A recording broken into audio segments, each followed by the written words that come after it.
Welcome to the Core Story course.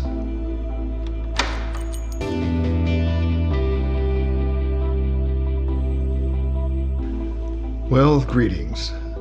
My name is Terry Sanford Smith, and I am president of Coaching Life Matters.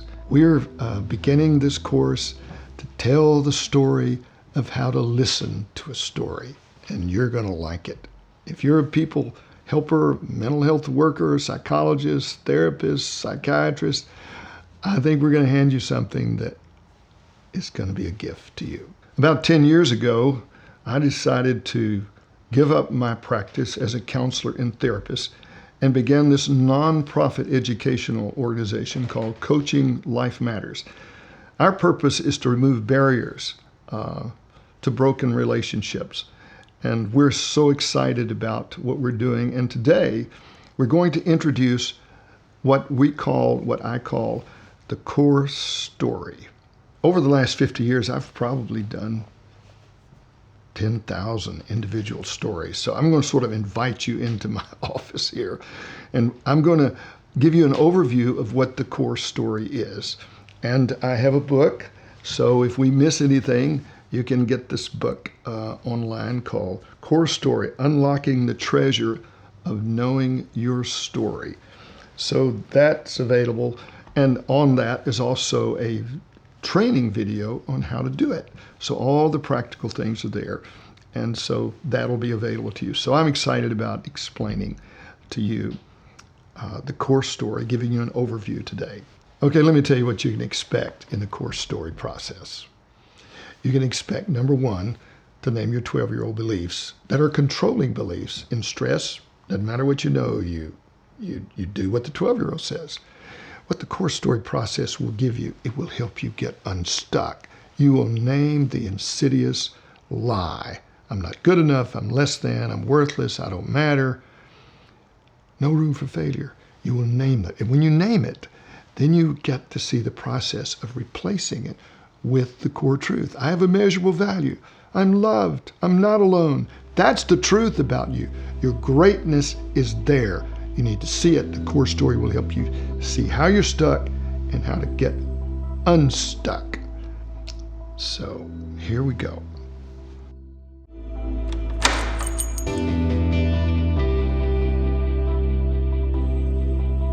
So do you ever feel stuck inside or at odds with others and don't know why you can't go forward?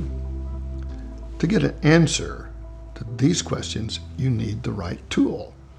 Ever tried turning a screw with your fingernail? It doesn't work. You may even break a nail. To turn a screw, you need a screwdriver. You need the right tool to get the job done. Is it best to open a treasure chest by breaking the lock? I think there's a better way. In order to reduce the damage and still unlock the treasure chest is to use the key that is made for the lock. What a shame to destroy the chest just to find out what is inside. So today, I will show you a tool, much like a screwdriver or a key, that'll help you complete the work of discovering your own story. This tool is equally effective in assisting you in helping others discover their story. I'll introduce you to a tool that will help people get unstuck. Through the use of this tool, which I'm calling the core story, a person will be better able to understand the deep whys in their life and be able to better go forward so they can be empowered in their quest for a rich, joyful, and meaningful life. People need 4 things to heal the broken places in their hearts.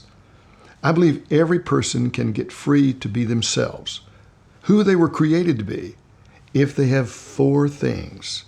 Well, first of all, when people come to see me, they need to feel safe. What's done here is confidential. And they need knowledge of their own story. And they need time and just good conversation. Now, this is the process that has been worked for me in coaching others and watching them get set free. There are 2 compartments of the mind. These 2 compartments in the human mind are where thoughts are conscious and where thoughts are beyond conscious awareness. The key tools presented today help a person recall what is known and creates a pathway into what is available but retain beyond conscious awareness. Beyond conscious awareness is where many of our controlling beliefs are stored.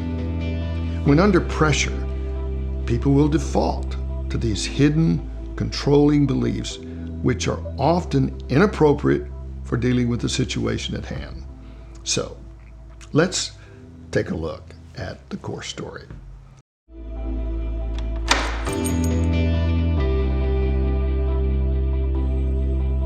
Well, what is the core story? The core story is about you. And what happens to a person in about an hour and 15 minutes when their story is mapped? They experience being seen, heard, and given language to tell their story from their own heart and from their own mind. And so they map their story over 3 generations. And they see beliefs they adopt by the time they're 12 around survival or security. They see their own beliefs about what I need to do to be valued and significant in the world, and what they need to do to have some kind of control over how people look at them. That's their 12-year-old beliefs. But what they discover is when they get under stress, they go back to their 12-year-old. And you know, that 12-year-old doesn't operate real good as an adult sometimes. And you learn not to let your 12-year-old manipulate you. But as an adult, you make decisions about what's real, what's authentic, and you make a decision about how to go forward in life and not be stuck by a lie that you adopted at 12 years of age, like, I'm not good enough, I'm less than, I don't matter. But we must educate. The core story is about educating the unconscious self that's there. You raise your awareness to the unconscious part of you, that for the first time, you know why you can't go forward. That's the value. It releases a person with understanding of their own story of how to go forward. It helps people get unstuck. You see, people are stuck and they don't know why. Now they know the why. And if you know the why, then you begin to ask the questions of how do I get unstuck? And the core story reveals the process. No quick fix, no formulas, just a beautiful process that makes sense. So what we do is map the story over 3 generations. Many of you may be familiar with the genogram, which was started by Murray Bowen, a psychiatrist in the 1940s, and they weren't finding much success. And so it came to him. Have you ever seen a mobile over a little child's thing? You hit one mobile and it affects the other. And he realized that if I map the whole story over 3 generations, I can see the dynamic of that. Well, what the genogram does, it helps the therapist understand where they came from, what their issues are, and come up with a plan of healing. So when I did the core story in my doctoral work at Boston University, and the professor used the genogram, which I had learned about several years earlier, and mapped my story, did my doctoral thesis around story. And in mapping the story, it came to me, said, in that story, there's some good things there. There's some amazing people. There's that grandmother, there's that teacher. And so I decided what I want to do is put a star by their name. Because many people in their social work or marriage and family therapy did the genogram and puts them in depression. So there's got to be something good in the story. So I began to star the people, the grandmother, the 2nd grade teacher, the dog, the horse, whoever got excited when you came around, and they began to light up. And then back around 2000, I added the core beliefs. And in my study of personality, by the time a child is 12 years old, they make 3 decisions: on a gut level about security and survival, on a heart level about love, and with the mind around power and control. So I led them to name their core beliefs as a child. And what I discovered is that when people get under stress, it doesn't matter what they know. They go back to those 12-year-old beliefs. Well, those beliefs aren't bad, but as an adult, they don't work. They become toxic. Like, be funny is not a very good thing to do all the time with your wife or with your friends. It's time for humor to stop and really hear the heart of the person. So what happens is people are able to understand that they get to choose. And the wound and the lie really becomes an exciting understanding because they've never named the wound. They've never named the lie. These are people who've done the genogram for years, but they have never really, in an hour's time, named the lie.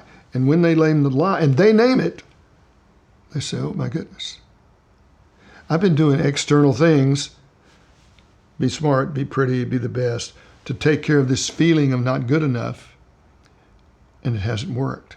And what the core story does, it leads them to focus on the core truth, to practice that. So you do not an external thing to deal with an internal problem. You deal with the core truth that deals with the unconscious by practice.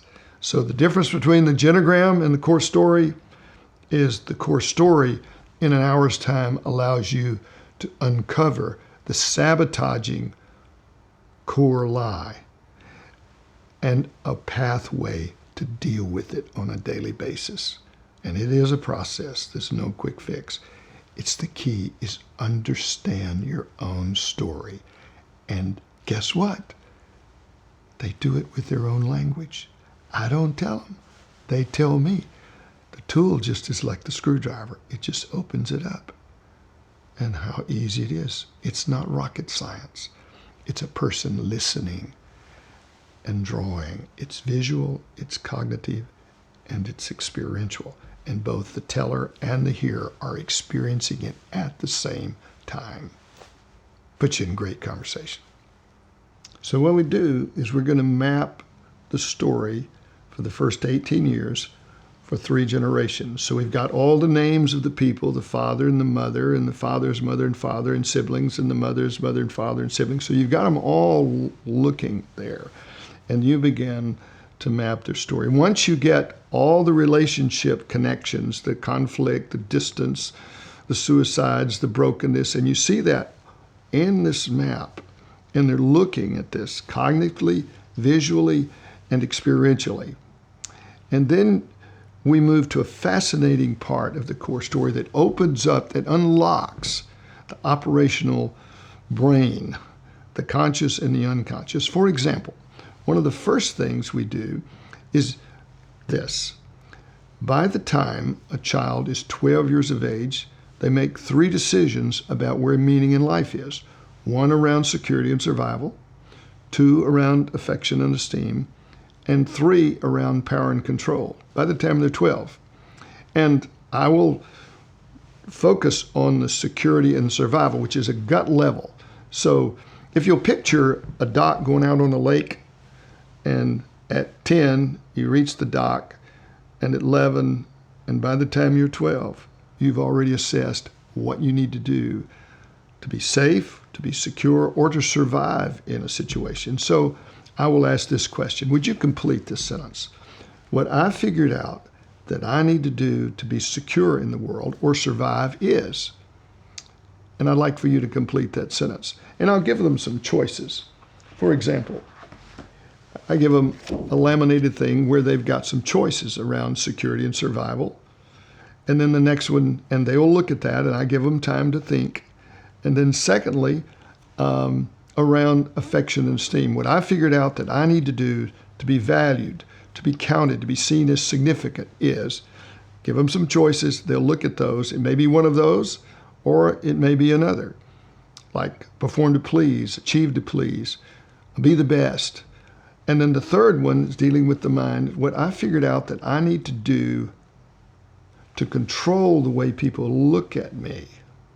It could be funny, be tough, be strong, be invisible. And they'll name that core belief. That's very significant.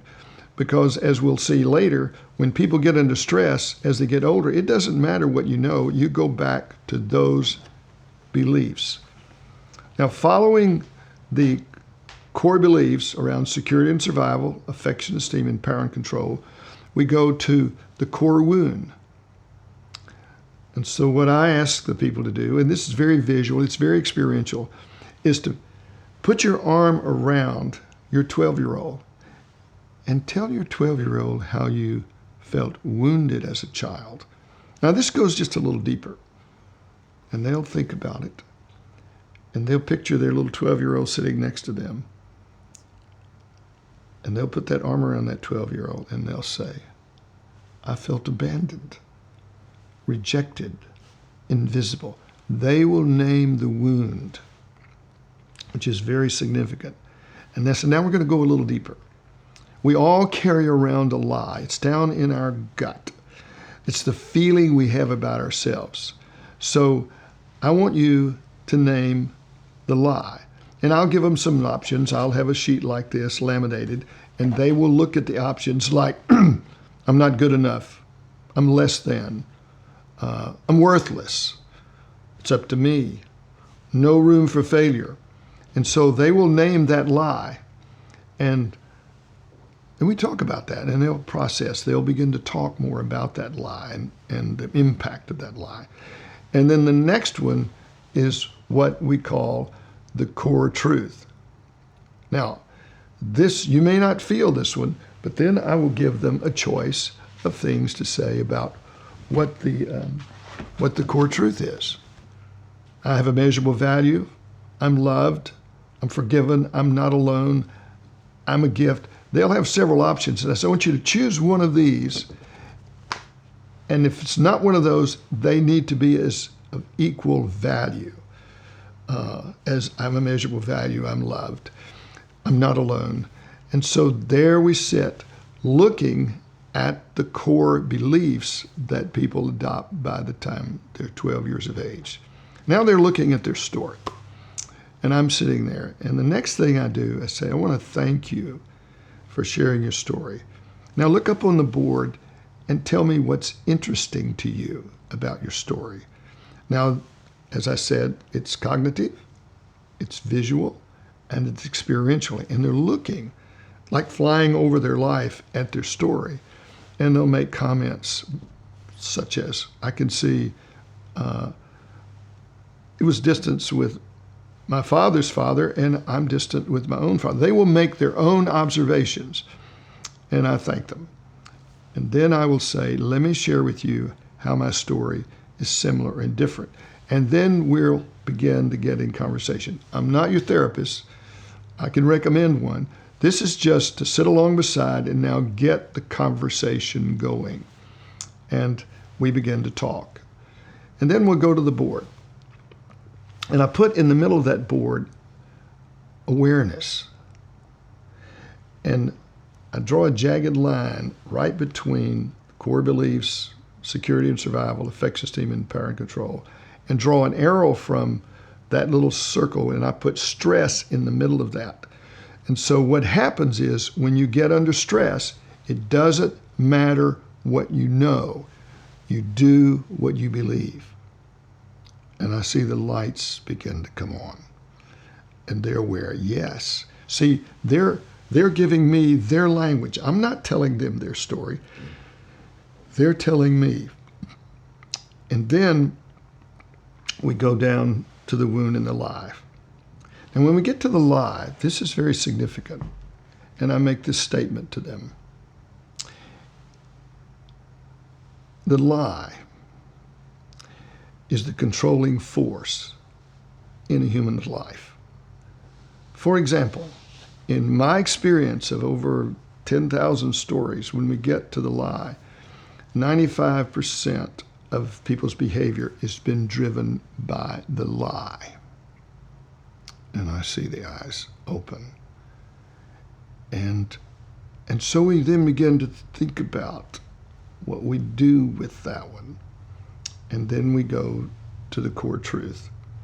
And I have them select that. Now here's the process.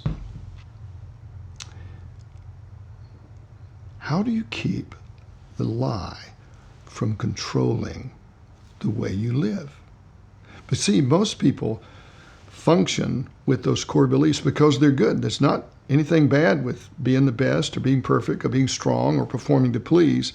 But as an adult, being strong, being the best, be tough, be funny doesn't work, particularly in a marriage. It's not always good to be funny in situations. And so the question is, how do I keep doing external things to take care of an internal unconscious lie? And here's the process. Number one, you get to decide to renounce that lie, that 12-year-old lie, and revoke it, and then choose to replace it with the core truth. Now, let me just pause here for a minute. They're looking up to the board. And I say, now look on that board and name the people in your story who you experienced valuing you. When you came around, they were always glad to see you. You felt accepted, you felt loved, you felt affirmed. And they began to put the stars on their board. I remember one lady said that the one star she had was her grandfather's prostitute, that she's the one who delighted. Could be your horse, could be your second grade teacher, it could be your best friend, it could be your neighbor. But put the star on the names of the people who you experienced loving you, and we put that stars. Now they've got the stars all over their story. Or sometimes when I was in India and did the young ladies who were in the sex traffic trade, there were no stars. And this is where I make a move to the board. And I take a red pen and I put a big red star on their name. And I watch them light up. Time and time again, I'll have a look at the board and you missed a star. And they'll look at the board and they can't find the star. And I walk to the board and I put a big red star on their name. Because I say, there's nothing in the world more important than a human being. And all you have to do is show up. There's greatness in you just because you're a human being. So they're looking at the map. They're looking at the story. They're looking at the stars. They're looking at their core beliefs around security, survival, and power and control. They're looking at their wound. They're looking at their lie. And they're looking at their truth. And I don't use the word magic, but maybe usually for the first time in their life, they're getting to tell their story in their words and begin to talk about it. And they are the star because you're giving them your full, undivided attention. And there's something happens when a person experiences being heard, being listened to, and being seen. There's power in a person experiencing that. So, magical? Nah. Mysterious? Yes. But what it's like to be fully heard, fully seen, and fully experienced, and for the first time, they have language to tell their own story. Something else.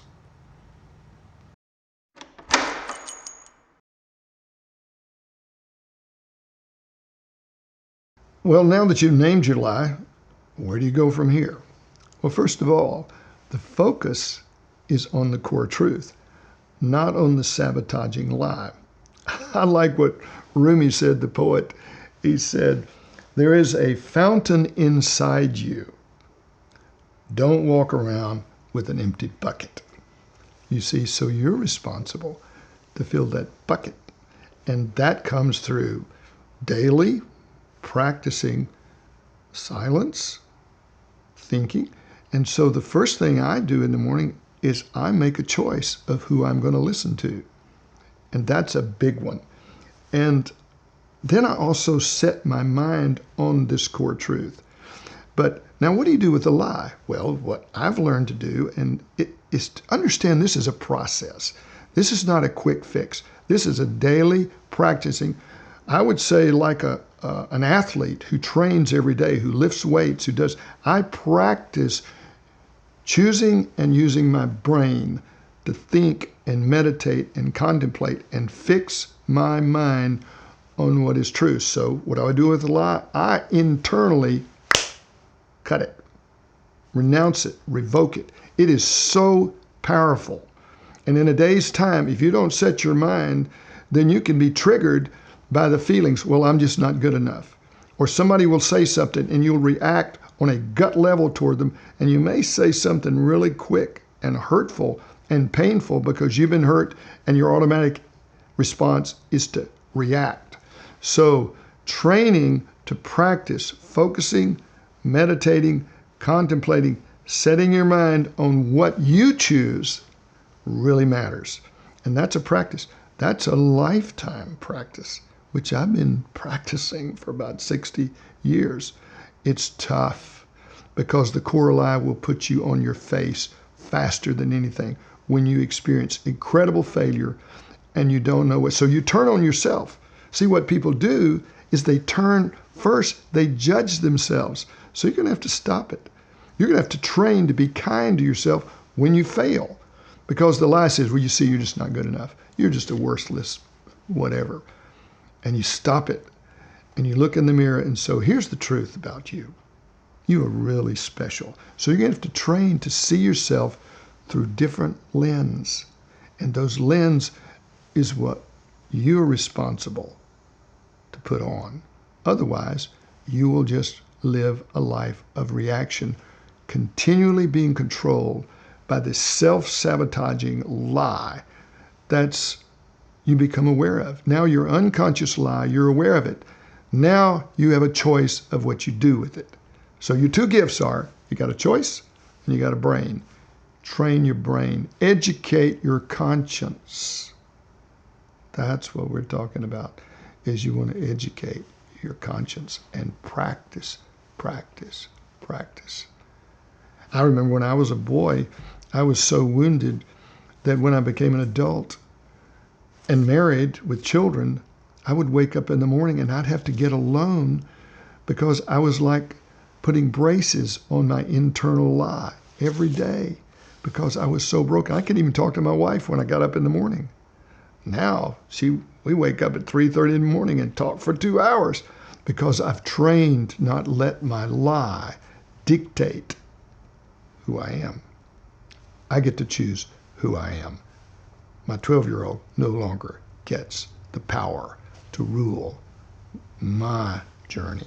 So it's a process. It takes time. Be gentle.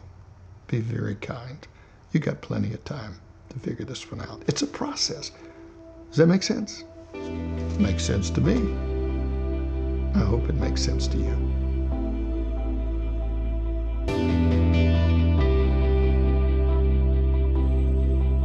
There are moments where I just feel totally powerless, at my wits' end.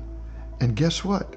People who call me, they're exploding, they're angry, and they're at their wits' end.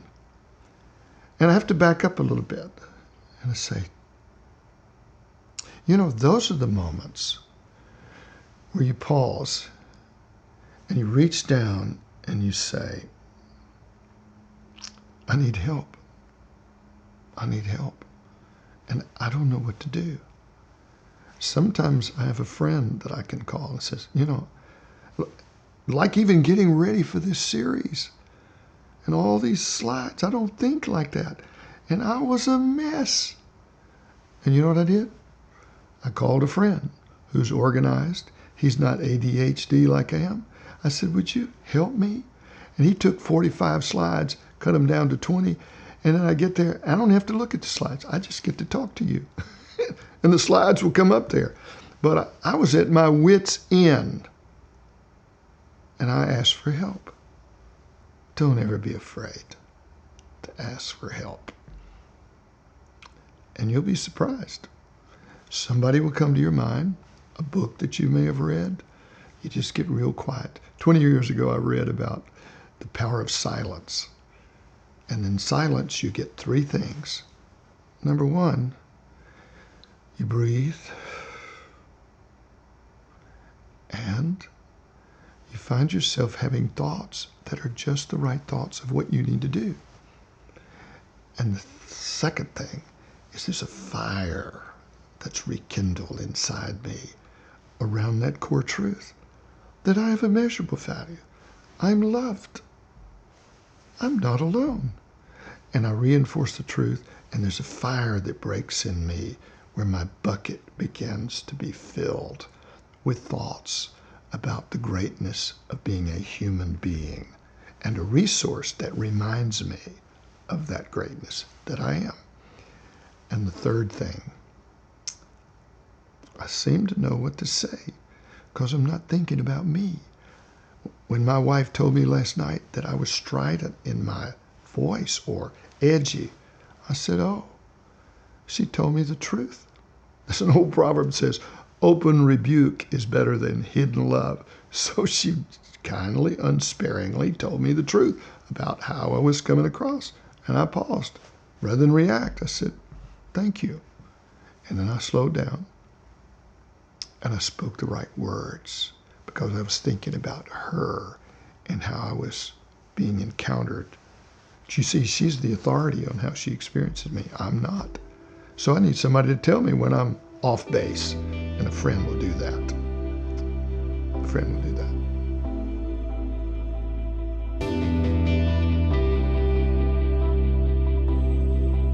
A lot of questions are asked sometimes about medication. Let me make a comment about that. First of all, counselors and therapists do not prescribe medication. What I do is send them to a good psychiatrist who is trained to know what medication might be helpful to get those enzymes that bring energy in life. So medication can be a really good thing when it's under the care of a good psychiatrist who knows what they're doing, so they can give them the right medication. But medication is not the long-term answer. You want the medication to be able to clear the mind where they can stop all this energy they're going on.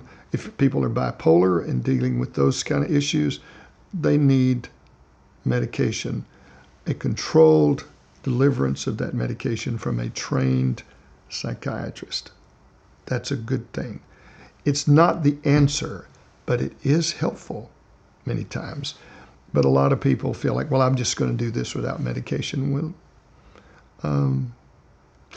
mental illness is real. Bipolar is real. Medication can help, but I would say it's not the answer. It's to help navigate the pathway to clear thinking. Use medication if it does that.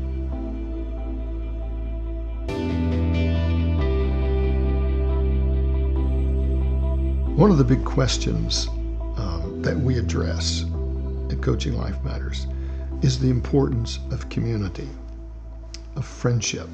And that's really the operative word. The core story is an excellent tool for a group of friends, 6 to 8 people, to sit down and map their stories together. And I've done it for years. In fact, when I was teaching in the university campus, we had what we call life groups, where people would meet and have conversation and help each other.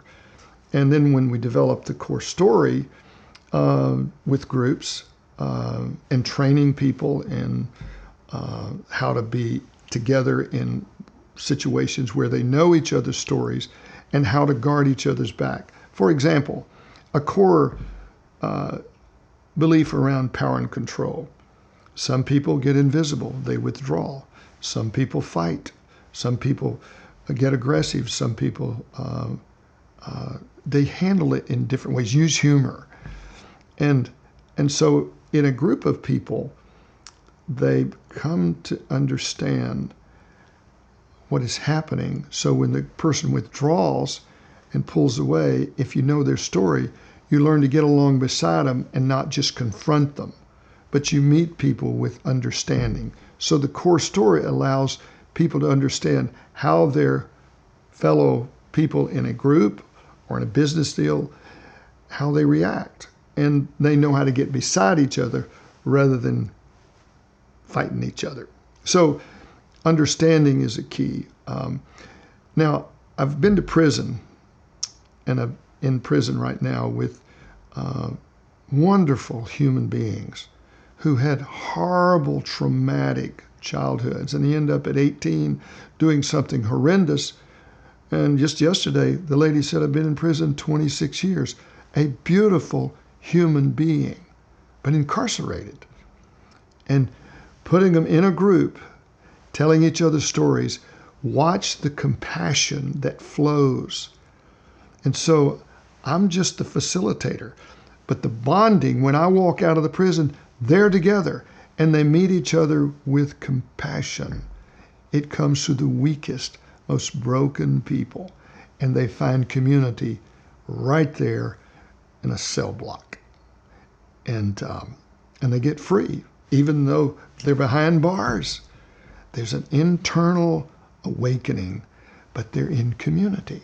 And the core story facilitates them listening and understanding and meeting each other with compassion. So community is critical. It's probably the best thing about the core story. We have what's called a heart table, that we're developing material where small groups can meet together. And there'll be 40 story prompters where they're talking about their stories, about their relationship with their father, their mother. Forgiveness. How do I forgive my father? How do I forgive my mother? Because if you don't learn to forgive, you end up drinking the poison that you want them to have. And so they learn how to be beside one another. Now, let me mention the word friendship. This is a good one. A friend is someone who is always glad to see you and has no immediate plans for your improvement. When you're in a group, we train people. You don't offer advice. You don't tell people what to do. You don't say, well, here's what you need to do for that. You don't touch that one. That's not what you're there for. You're there to listen and understand and move with compassion. And then you watch the people find their way. And the only time you might give advice will when they say, would you tell me what you would do in that situation? You say, well, I don't know if my situation is exact, but this is what happened to me, and this is what I did. But it may not fit you. You can use it or not use it. So you don't give advice. A friend is not about fixing or giving advice. A friend is about just when you walk in the door. Hey, Joe, great to see you. And then you don't let the hammer on him. And here's what you need to do, Joe, blah, blah, blah. Net. That doesn't build community. That puts you at odds.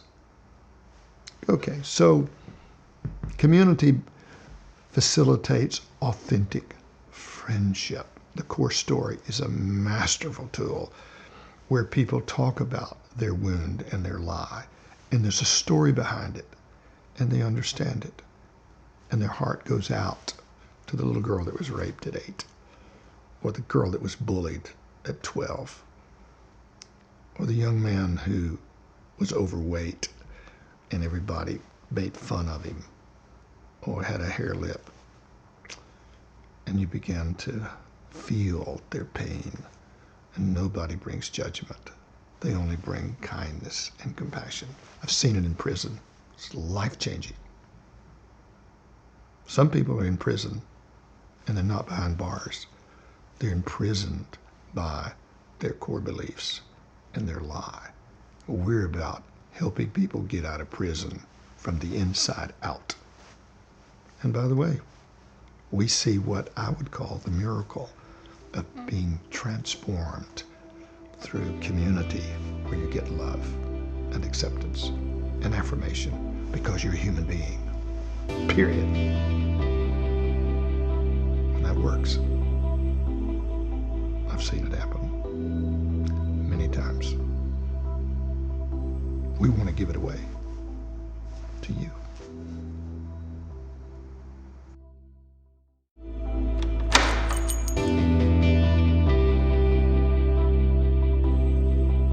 Okay, so let me just sum it up. The person is sitting there in my office, maybe with their wife or their friend or best friend, or they may be sitting in a group of people, like when I did it in prison, and there were 12 amazing young ladies, and they heard each other's stories, and they told each other how their stories were similar and different, and when they were fascinated. So you were bullied when you were 12 years.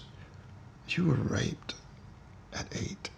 And they began to bond around hearing another story and surprised that so many people have the same issue. And so we all meet in our humanity. That's fascinating and powerful. So to sum it up, in mapping the story over 3 generations, the relational dynamic, the conflict, the distance, the abuse, many times sexual abuse by that grandfather or uncle, and the wound. And I want to read you a quote. And I want you to listen to this quote. Charlotte gave this to me. She's reading the book, Les Miserables. It's 1,000 pages. And when she told me this quote, it was stunning. Listen to this quote. Nothing teaches children silence like calamity. Little children that are hurt and wounded and broken are silenced, and they have no language. And so many stories, they were silenced. And in doing the story, suddenly they have a voice. So when they name those core beliefs around security and survival, affection, esteem, or love, and power and control, they get it. When you say, when you get under stress, it doesn't matter what you know, you do what you believe. And then they name the wound. And then there's that insidious, blinding place where people are stuck with the lie. They can't go forward because they're stuck. And when their eyes are open to see the why, now they have a choice. And we train people to live off of the core truth. I want you to take a look at this visual. Dr. James Loder, who got his PhD from Harvard, and he was a professor at Princeton, came up with this visual of 4 dimensions of a human being. On the top corner is the life cycle, birth to death. On the left side is the external world, how we interpret the world, which I overlaid the core beliefs. And then there is the void. When this breaks down, Ernest Hemingway said, life breaks everyone, and many are made strong in the broken places. You can count on it. These core beliefs that you adopted as a 12-year-old, they'll break down, and then life begins to be shattered, and people hit what's called the void. On the left-hand corner here is the transcendent, the unseen mystery that everybody has questions about. And so it's just a visual to understand these 4 dimensions of a human being. Now, let me conclude with this. Here's some takeaways that I would offer you. So it's always good to have takeaways. Now, if you'll remember, you have 2 great gifts. One is you get to choose. And number 2, you got a brain. You can think. And so I want to offer you some takeaways. 5 choices that you must make, I believe, to be the human being that you want to be. I'll hit them quickly. Number 1, you need to decide that you want to live. When I was 18 years old, I hit a wall. I went to Ole Miss. I got drunk one night. I woke up the next day and thought, well, my mother's an alcoholic, my granddaddy's an alcoholic, and I figured I was. And if I don't do something, I'm going to die. Home was not an option. My mother was mentally ill, my stepmother was mentally ill, and so home was not a safe place. So I felt abandoned, alone, with no place to go. All my friends are gone. I am alone. It's at that point I decided I don't want to die. I want to live. The second thing a person must decide is that you are responsible for your life. I'll give you a little example. I was driving home one day. We'd been married about 30 years, and this radio talk show was asking the question, why are so many people getting a divorce? And all kinds of reasons came in. The guy finally got so ticked off. He says, well, is anybody out there having a good time? I'd just been with my son-in-laws and been deer hunting and eating venison. And here's this guy talking about marriage. And he says, anybody out there having a good time? I said, well, dadgummit, I'm going to call this guy. So I got him on the line. And so Terry, 4 children, grandchildren, he said, well, you got anything to say? And I said, I think I do. This is what I said. I don't make my wife responsible for my happiness. I own that one. And it got really silent.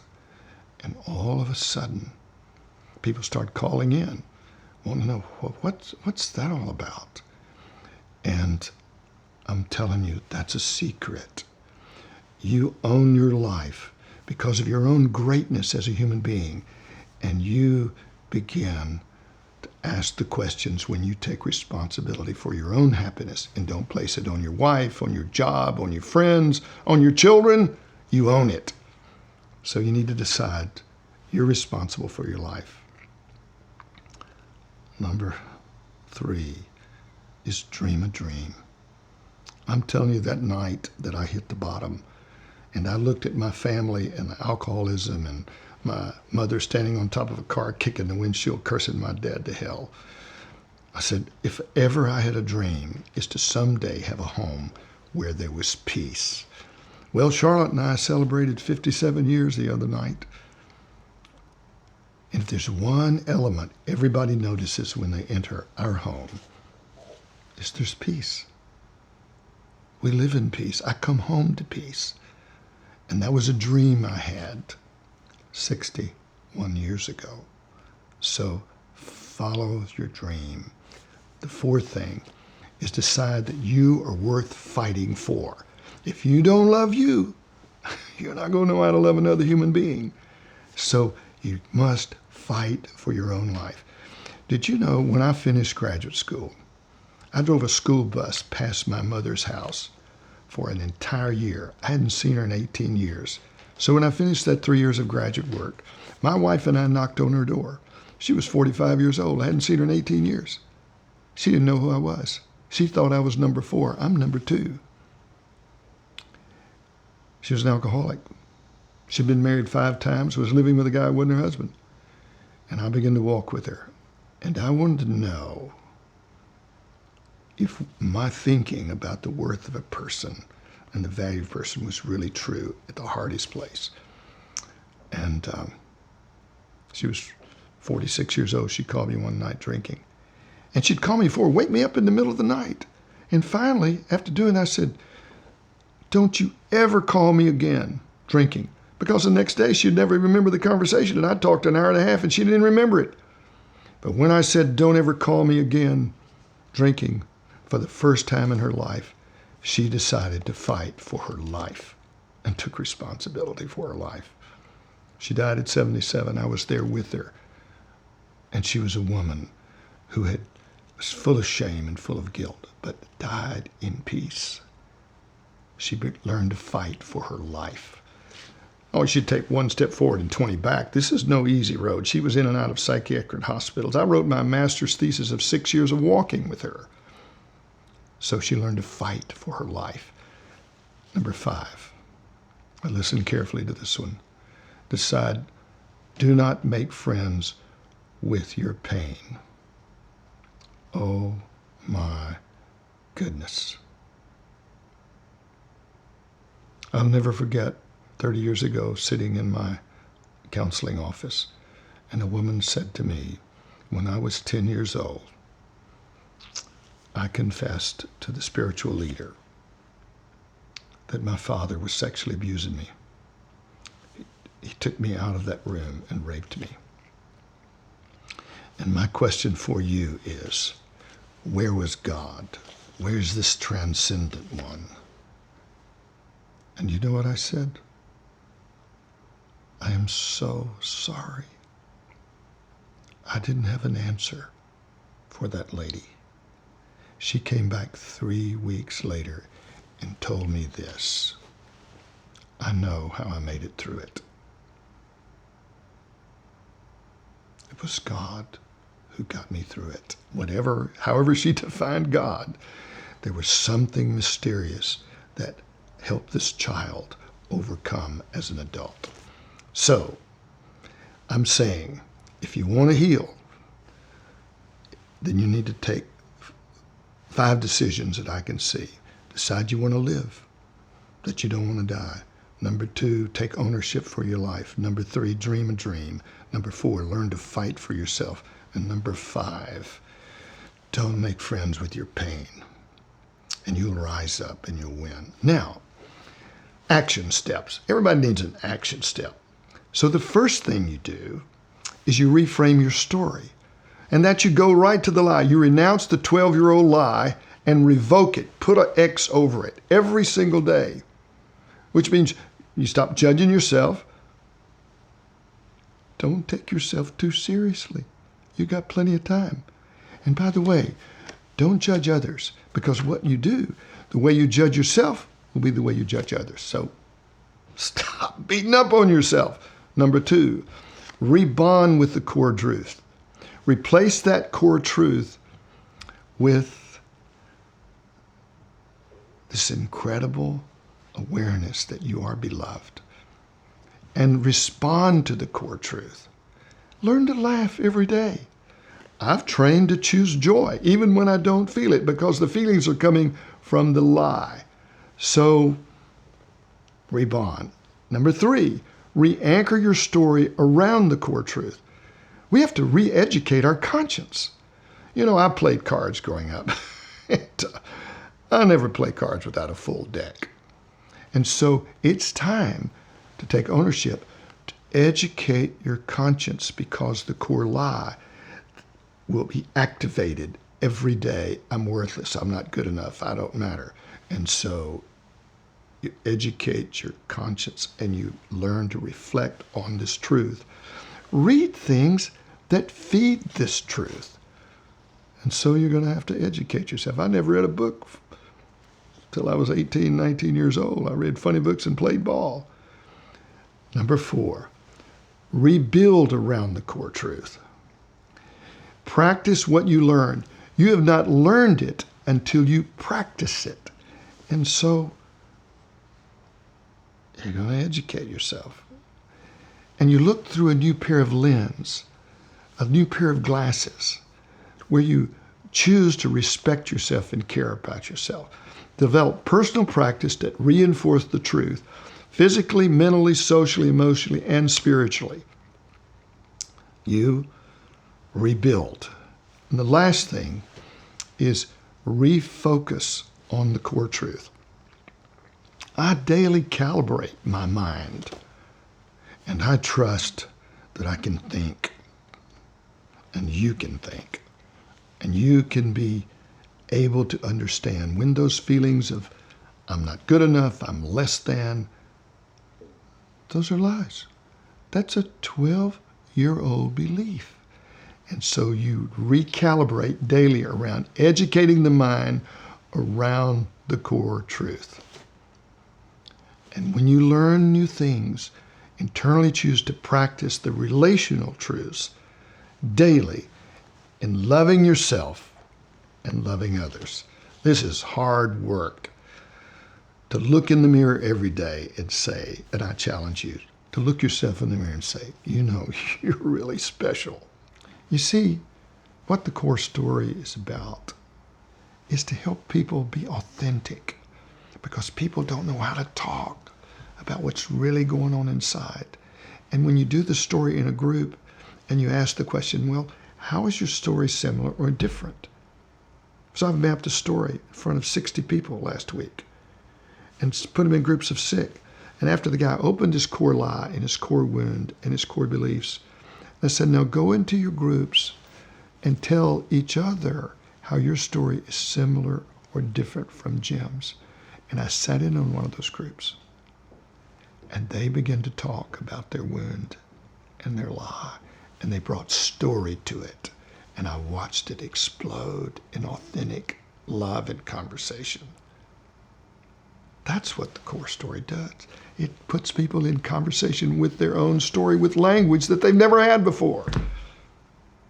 That's exciting, because what do you need to grow over the long haul? 4 things. You need safety. You need to understand your story. You need to know you got plenty of time. And then good conversation. So there's tears, and there's talk, and there's time. All 3 of those are big. And you know, that's a lifetime journey where you continue to learn.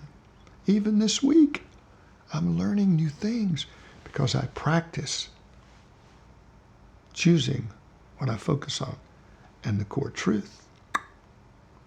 That's the truth about you. You have immeasurable value. You're not alone. You're a gift. You're valuable beyond words. And you get to choose. Can't you see how great it is to be in a group of people who are in discovery of their own story? I've seen it happen for years and years. But people don't know how to talk about their stories. The whole thing. You say, well, why just the first 18 years? Don't you have a life after that? Ah, yes. But when you tell the story of your own growing up, those stories just come out. Where you are now, where you're going, what are you up to? And you listen and you watch them. Discover together the joy of being human. I believe the choice is yours. We were made to love and to live freely and fully. Your core story will uncover the path to healing and hope and love and joy of being fully human. Finally, remember this: there is nothing in all the world more important than a human being. You can do this. All the best.